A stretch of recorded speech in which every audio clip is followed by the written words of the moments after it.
اقسم لكم بالله ان اللي هقول لكم ده مهم جدا جدا جدا، ولو كل واحد اتبع اللي انا هقوله هيبقى صحته حلوه جدا جدا. انت عايز ايه في الدنيا غير صحتك حلوه؟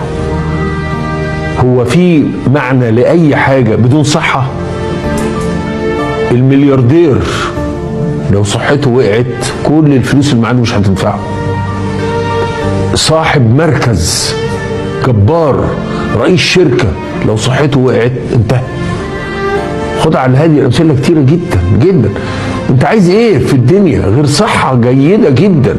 اللي هقوله لك ده هيخلي صحتك 100%، بس تسمع الكلام. الشبع اخطر ما يصل اليه الانسان، اخطر حاجه في الدنيا الشبع. عشان نفهمها علميا بقى، علميا تعرف ازاي انت بتضر نفسك. انت بتشبع بكام طريقه؟ بطريقتين. انت بتشبع بطريقتين، الطريقتين هشرحهم وانت لوحدك هتقول انا لا يمكن اشبع بالطريقه الاولى. دي ايه ده؟ هو انا بني ادم؟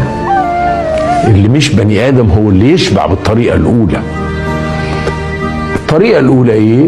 المعده فيها عصب، لما المعده تصل الى حجم معين العصب يشتغل، يطلع لمركز في المخ اسمه مركز الشبع، يقول ستوب، يقوم يديك احساس الشبع. على فكره الا يستحق احساس الشبع واحساس الجوع؟ سبحان الله سبحان الله. طب انت جوعت، جسمك محتاج اكل، طب جوعت ازاي؟ ده اشاره من المخ الى الجسم انت جعان. طب شبعت ازاي؟ اشاره راحت الى المخ قال لك خلاص كفايه كده. فالطريقه الاولى المعده كده، اكلت بقيت كده، اكلت بقيت كده، اكلت بقيت كده. لما بقت كده العصب اللي هنا اشتغل، راح لمركز الشبع في المخ قال له كفايه. السؤال خفيف جدا، ده شبع ولا امتلاء؟ لا ده امتلاء، ده انا شعرت بالامتلاء. فالمخ قال له كفايه. الراجل ده لو كان تاني معدته هتفرقع. ودي فكره التكميم. اللي مش فاهم التكميم بيعمل ايه؟ انا التكميم خليت معدتك قد كده، بدل ما هي قد كده قد كده، بقت اول ما تاكل العصب يشتغل، اقل ملو لها بقت هي الكبيره، العصب يشتغل شبعك. فالتكميم يخليك تشبع بسرعه، يعني من اقل اكل تشبع.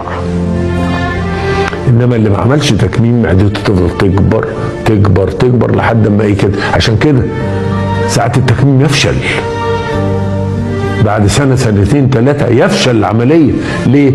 انت رغم انك عامل تكميم قعدت تاكل النهارده وبكره وبعده، فمعدتك رجعت كما كانت.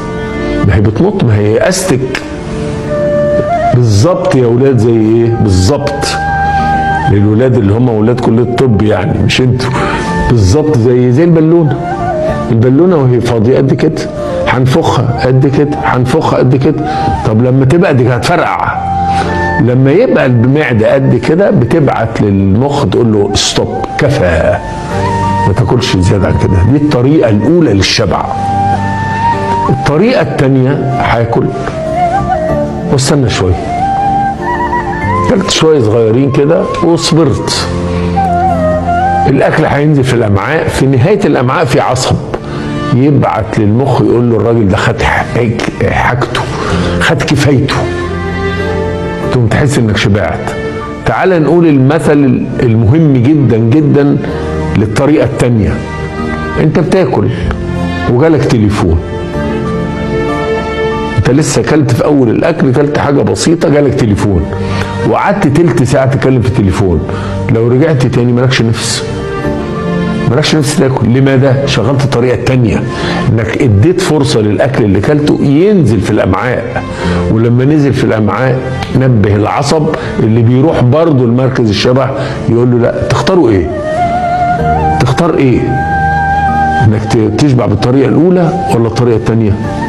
طبعا الطريقه الثانيه.